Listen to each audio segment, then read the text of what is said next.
Hey guys, it's RookX here, just doing some late night Yu-Gi-Oh! We are in the Unranked pool on ygopro, and I am playing Herald. Pretty standard opening hand. Terraforming Maxi, got Ben 10, Manju, and Herald. My opponent is playing a 37 card deck. We are not going to Maxi. Well, yes, Maxi. We will Maxi that. That does special summon cards. Yeah, we'll see what my opponent has up their sleeve with Painful Decision. Could be Metal Foes. Some other kind of interesting deck. It is Metal Foes. Okay. Well, perhaps our Maxi will prevent them from doing too much this turn. Dealing with unbreakable boards in Yu-Gi-Oh! Is usually something you do not want to happen. This hand is okay. Really depends what I draw. Terraforming into Ritual Sanctuary. Ritual Sanctuary, again, is only going to be effective if I draw a spell card. Drawing a pre-prep would be really nice.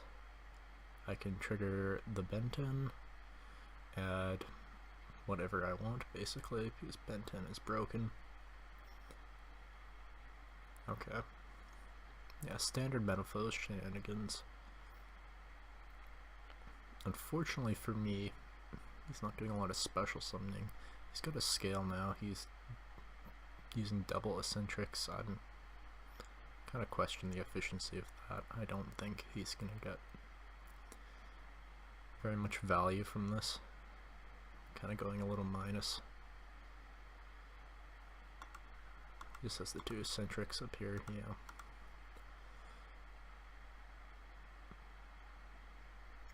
Maybe we'll special summon though. Give me some cards. That'd be nice so I didn't go minus for nothing this turn. He is going to special summon. How much are you pendulum summoning, sir? 1 eccentric, 2 eccentric. That's it for pendulum summons. Is he going to overlay? What rank 3 will he be making? I really don't see the point of doing all this if he doesn't have a specific rank 3 in mind. He doesn't know what I'm playing yet, so perhaps he will make, no, he's not going to do that. Doesn't matter, he's not overlaying.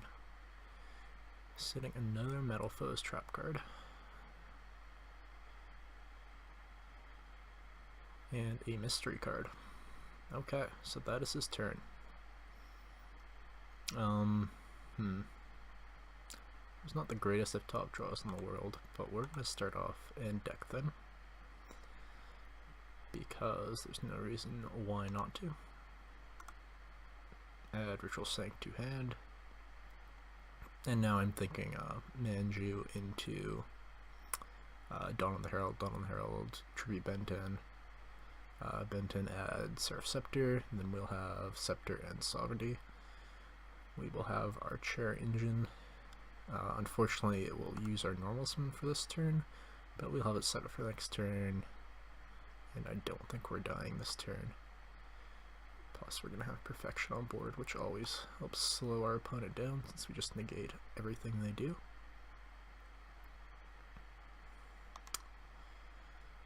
So yeah, Manju add Dawn of the Herald. I could deck them even more, but I don't want to, like, Ritual Sanctuary, discard Dawn of the Herald, add another Dawn of the Herald. I don't really see the point of that. I'm just opening myself up to Twin Twisters and MSTs and stuff that'll just ruin my plans. So do this now and limit the amount of things that can stop me. So he maxes himself. Okay, that is fair. I'm not going to be special all that much this turn anyways, just the once. So I'm actually not too worried about that. Now the question is, do I special summon an attack or defense? I don't think the damage really matters that much, especially not really in Yu-Gi-Oh! Anymore. So I will just special summon defense and play it a little safe. I have to be careful with my time too. This commentating, something I'm a little bit new to, so I want to make sure I don't time out. I don't think I will this turn at least. And we are adding the scepter. So we have our changer for next turn. We'll see how it goes. Assuming I don't end up being forced to discard them to prevent myself just losing. The Herald. Very possible, since he can pendulum summon another 2 eccentrics next turn and try and force me to negate them.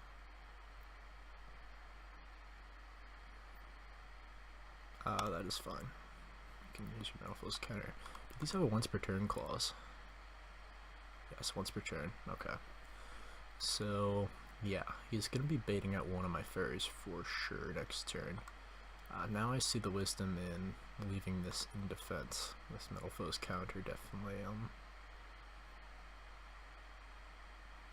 definitely would punish me if I had left Herald Perfection in attack position. Since he could just enter battle phase immediately and run it over before it could do anything, and then make his plays in main phase 2. And that would suck.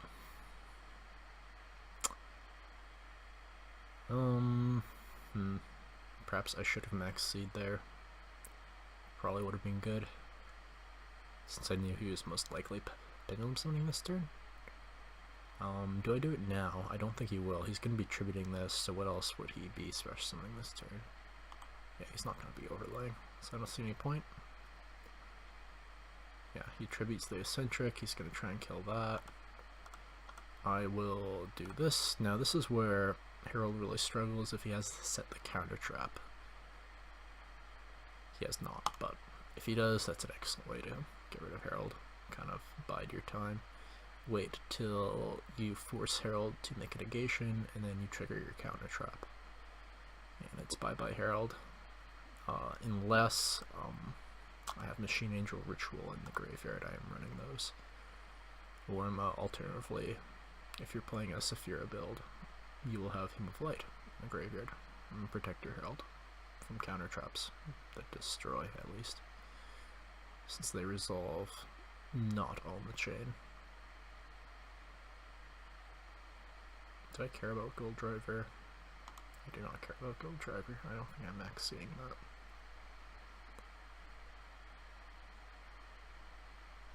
Metalfoes Fusion, okay. When he activates Metalfoes Fusion, I will probably max see that.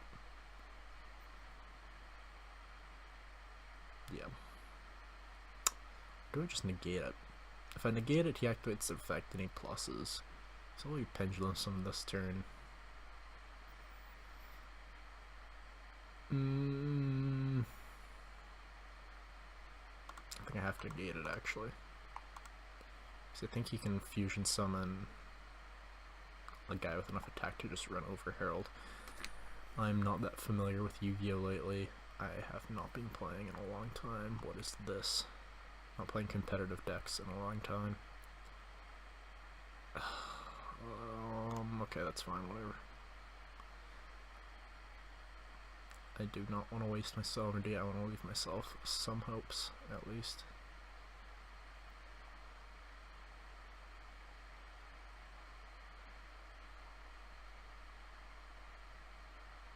I probably should have max-seed that as well. Yeah. Yeah, it would have been smart. You still got the plus off this.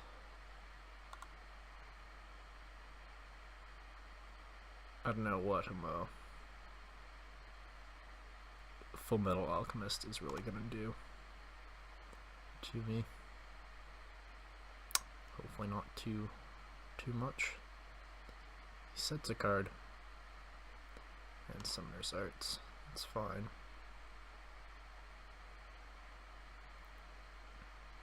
Well, I still like my position. Clifford Scout.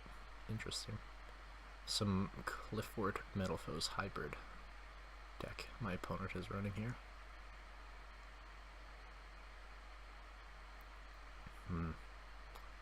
It's not really a card I wanted to see.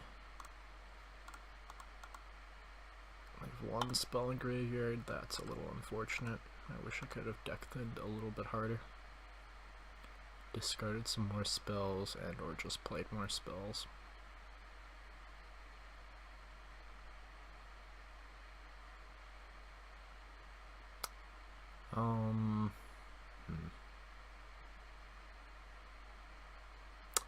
Oh, okay. Well, we are going to attempt to run that over.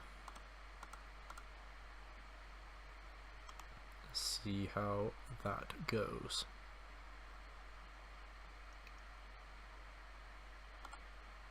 And say no to that.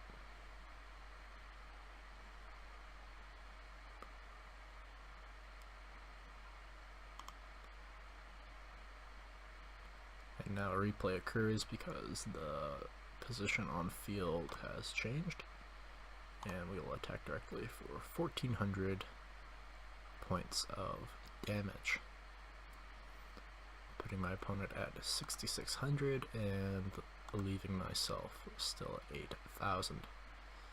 Now I will not make the same mistake I made last turn. I'll max C right away this turn. Even more pertinent I do it this turn because I only have the one fairy in hand, the one negation. If he starts special summoning a bazillion times, hopefully I can draw into some more fairies. Disrupt his plans a little bit.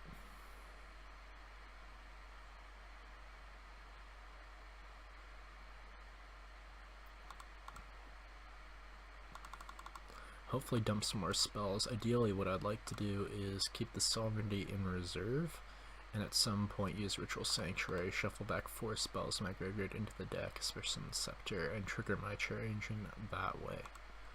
Of course, just top decking another Scepter would also do the trick, but assuming I don't do that, this is the only way I can see myself triggering this Cherry Engine aside from maybe tributing another Benton. Okay, he's setting another Metal Foes counter.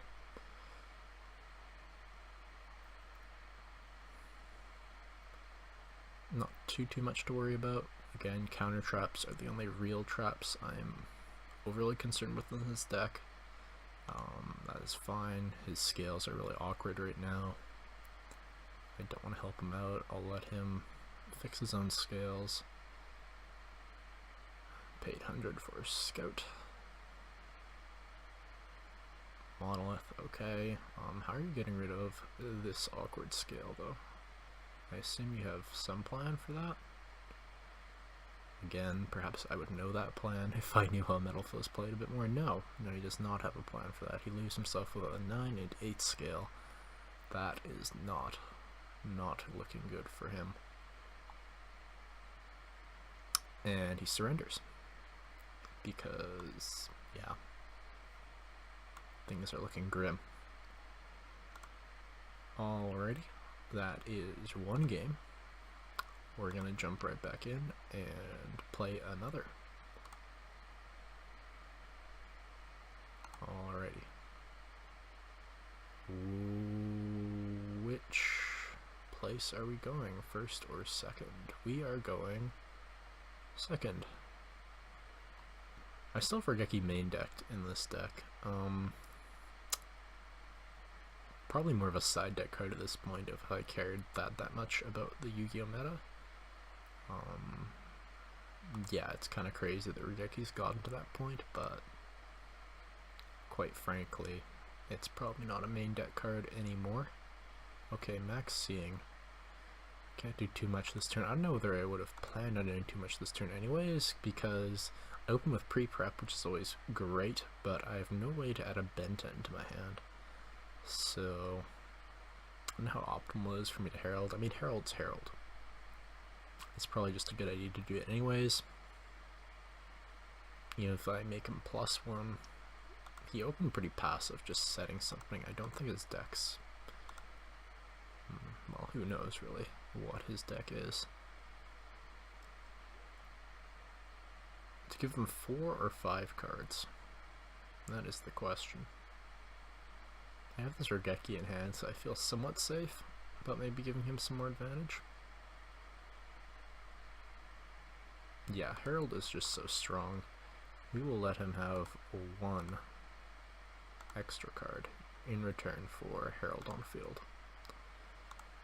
And Dawn of the Herald, just discarding the ridiculous combos you can do with Benton now, just on its own, was always a welcome ritual spell card, in the fact it gave you back some advantage and an extra negation for Herald. And of course now with Benton it just makes some pretty absurd loops possible.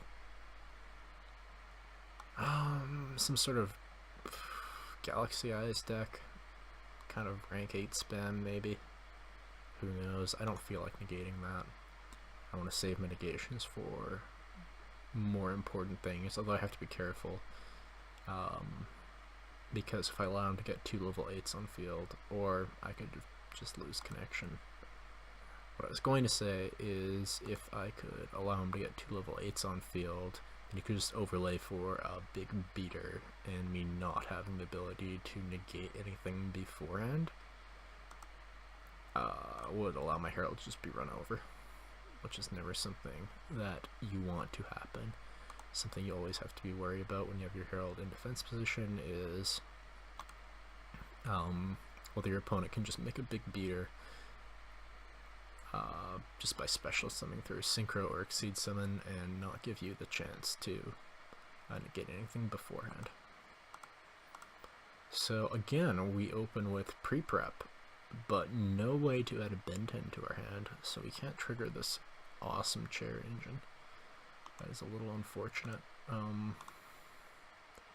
But just like last game, okay. Yeah, that's a little bit unfortunate. Again, the problem with playing Unranked is when you're playing Cancer and there's no rating points, people have no incentive to just stick around.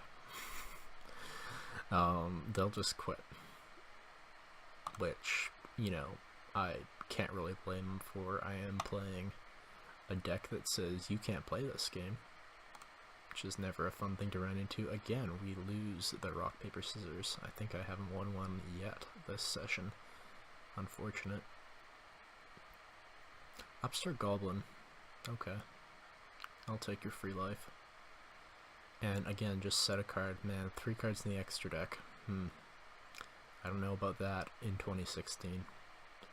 Seems like a questionable decision to be only playing 3 cards in the extra deck in 2016. But maybe it's some oh wow, MST negate. Sorry friend, MST does not in fact negate. Yeah. Well, I don't know. Probably not much else to say about this match. 3 cards in the extra deck and MST attempting to negate terraforming. I think this player is well suited to the unranked pool. Not to be too mean about it, but come on. This isn't Dueling Network. What to add? There's no way for me to trigger Chair Engine this turn, I don't think. Yeah, there's no way to do it.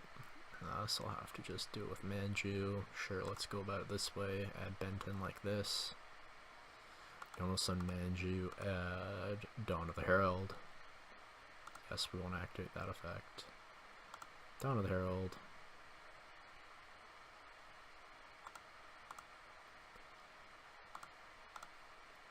And again, unless I'm going to have game on the field this turn, no reason to special summon him in attack. Damage doesn't matter too much unless you're playing a really aggressive deck, which this deck certainly is not. So, yeah.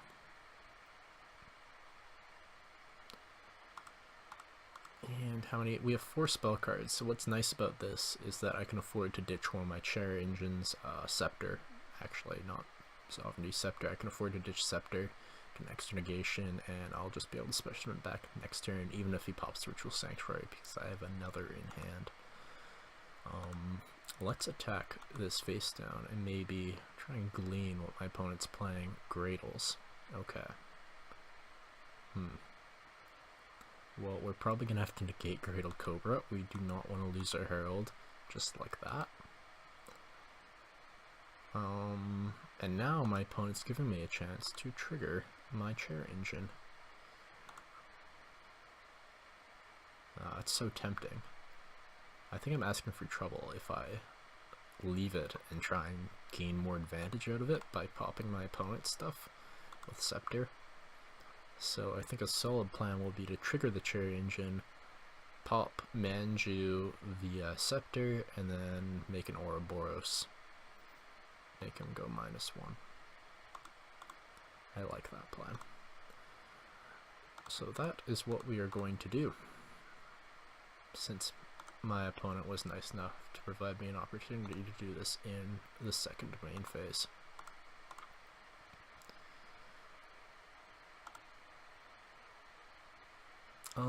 That's interesting. I think we'll keep that in hand.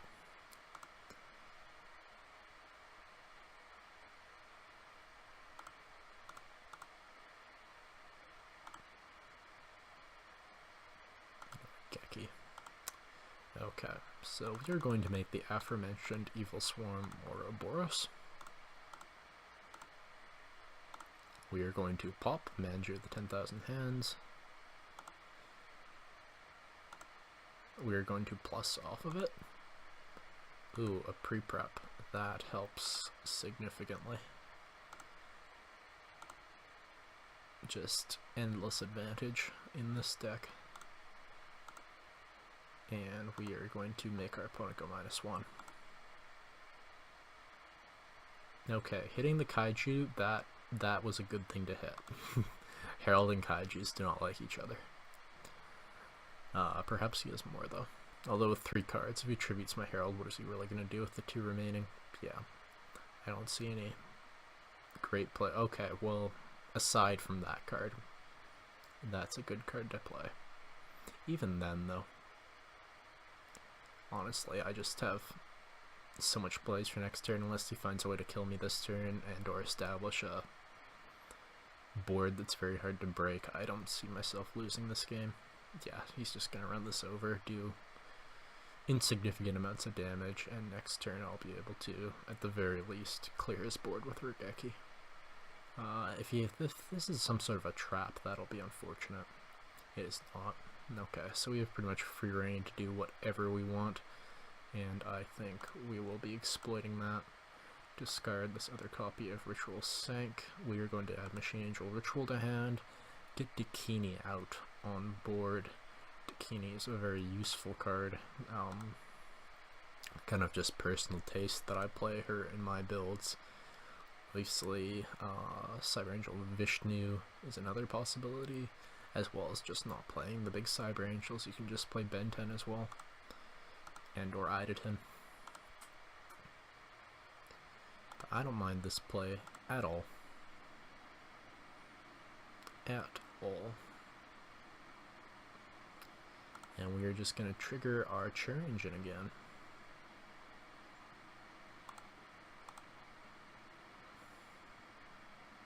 Yes. I could have gone for Herald, but this just seems more aggressive. And again, I really do not think my opponent's going to be doing a whole bunch this game. Especially, it's nice that Dakini gets to add back a Ritual Monster, or Machine Angel Ritual, but you kind of want to keep those in graveyard. So Ritual Monster at the end of the turn, you get to retain some advantage. I don't really want to set a bluff. This could come in handy. So we will just add back a card with Dakini, probably add back a Cyber, or a Herald of Perfection during the end phase. Whenever my opponent's done thinking about how they're gonna get over my board. I don't think it's happening. Again, these Machine Angel rituals are very important to leave in your graveyard. They protect your field from Regekis and the like. Yeah, it's just a very good card. And like cards similar to this, they do not start chains. They just happen as a consequence of the action. So as a consequence of my opponent activating Regeki, Regeki would resolve and then just banish Machine Angel Ritual as a consequence. It's an important thing to know. Looks like my opponent's just tying down here. Yeah, maybe a little salt on his end. Can hardly blame him. Although again, MST negate is not actually a thing. So how much sympathy I have for my opponent is somewhat limited in that regard. Yeah, he just timed out. Alrighty. No, we do not. I think we're gonna play one more game. These haven't been the greatest of games, but they're kind of showing off what Herald is doing under suboptimal conditions. I haven't really gotten great hands yet, and I haven't been arguably making the best plays, but it's all a learning experience. Okay, Pot of Desires activated. Okay, we're playing against some sort of Blue Eyes deck.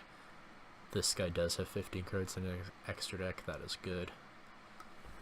Somebody knows somewhat what he's doing. Yeah.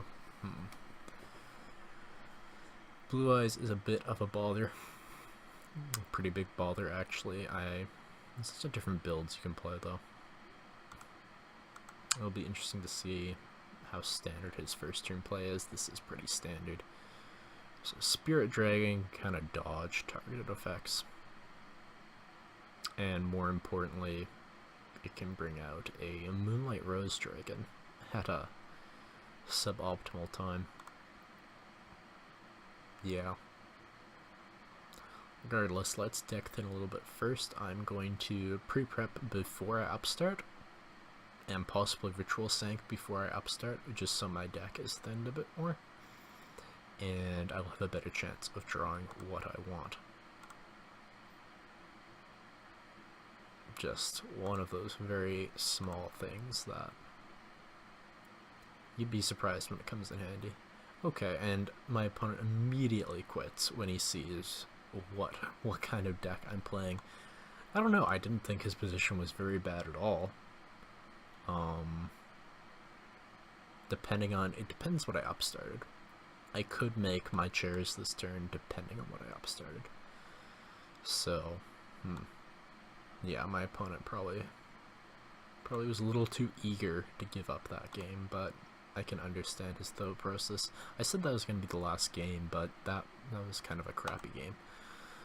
Wasn't much of a game at all, actually. So we're going to try for one more. It is, again, kind of what you expect playing it unranked, but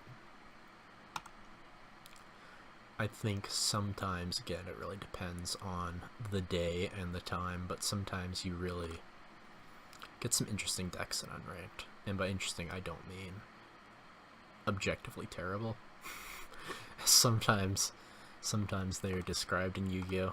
Interesting decks are sometimes just bad, but I mean like decks that are somewhat good and also interesting. Decks you wouldn't normally see just grinding away in ranked. Again, we're missing that extra spell card, so I cannot do Ritual Sank, discard extra spell card into Ben 10, and then Ben 10 shenanigans into Scepter and Sovereignty do their thing. So we're gonna have to settle for slightly less optimal turn 1 and save the chair engine for next turn. This is pretty common in Herald. In the order of optimal hands, I've found that it's about the same. That you either get a way to do your combos that you can do Herald and Chairs turn 1, or you just do Herald and Manju turn 1, or just Herald turn 1, you'd set up your cherries for next turn. They happen at around the same frequency, maybe a little bit more one way, some days a little bit more the other way, other days.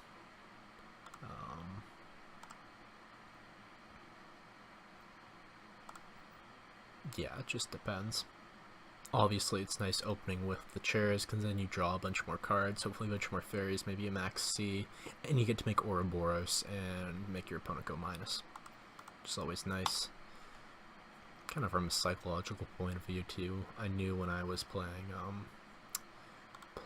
in the meta when Monarchs was a thing, and my opponents would play the Dark one turn 1 and make me go minus. Was never a very good feeling. You know, they don't even have to hit anything good. It's just the fact you're getting behind the 8-ball before you've really even started to play. That's kind of unfortunate. Okay, I don't know why he didn't reverse the order if he's playing a card like Soul Absorption, because then he would get 500 extra life points. I think he messed that up. But man, it's interesting. Ritual Beasts with Soul Absorption. Well, I'm gonna have to be a bit of a party pooper and say no to whatever your plans are. Even though I'm sure they're not hugely threatening. Well, I don't know. Maybe I'm not giving enough credit to Ritual Beasts. They just aren't quite as scary with no Canahawk. What is this card?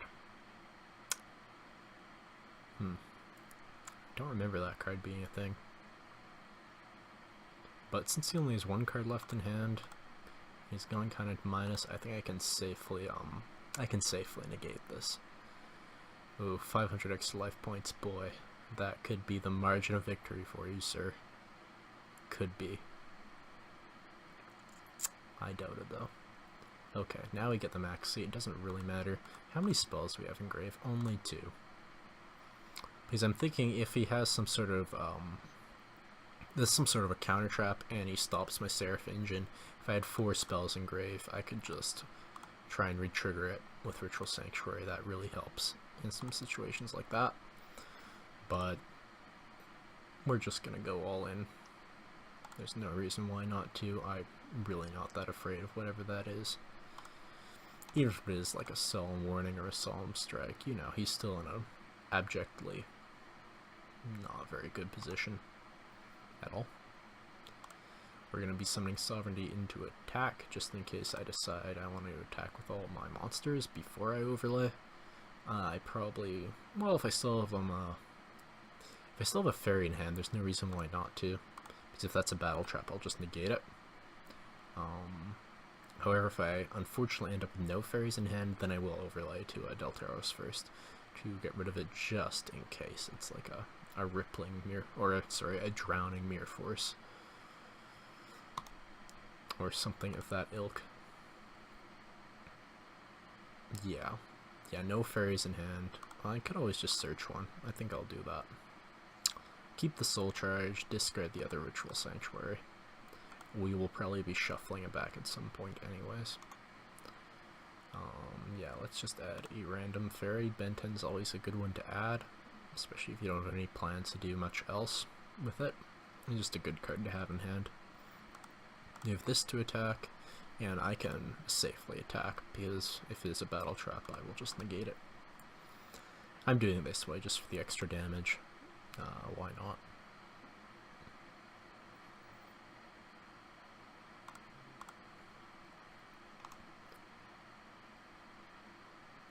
It's not a huge amount of damage, because all of my attackers on the field have under 2k attack, but it could be the difference in assuring game next turn instead of on turn 3. You know, we just want to get it over as quickly as possible. We don't want to give our opponent any chances to kind of luck sack and ruin this game for us.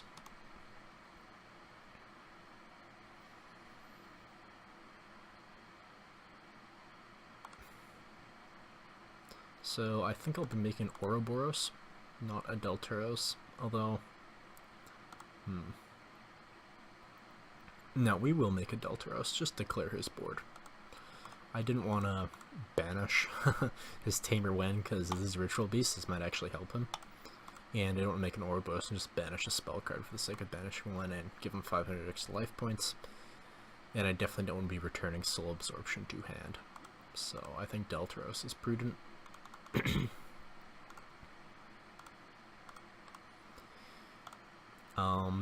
There would be another reason to go for Deltaros if I had a Machine Angel Ritual in Graveyard, because Machine Angel Ritual does not specify that they have to be ritual monsters for its protection effect when it's in the graveyard. They just have to be light monsters. So that could be a reason to go for Deltaros if I did in fact have Machine Angel Ritual in Graveyard. I don't, but it's just a hypothetical. Okay, so we get the second fairy. That's helpful. He'll be drawing one card and I'll have 2 negations plus a maxi. This game is essentially over. I don't think there's anything he's top decking because there's nothing in his graveyard that'll help. Yeah, game over. Well, that is it for tonight's session, or today's. Depends when you're watching this. But, yeah, it was a session. They were games. They weren't the best of games, but they were somewhat interesting. There's always something to take away. Anyways, thanks for watching. Have a good day, and see you later. Bye.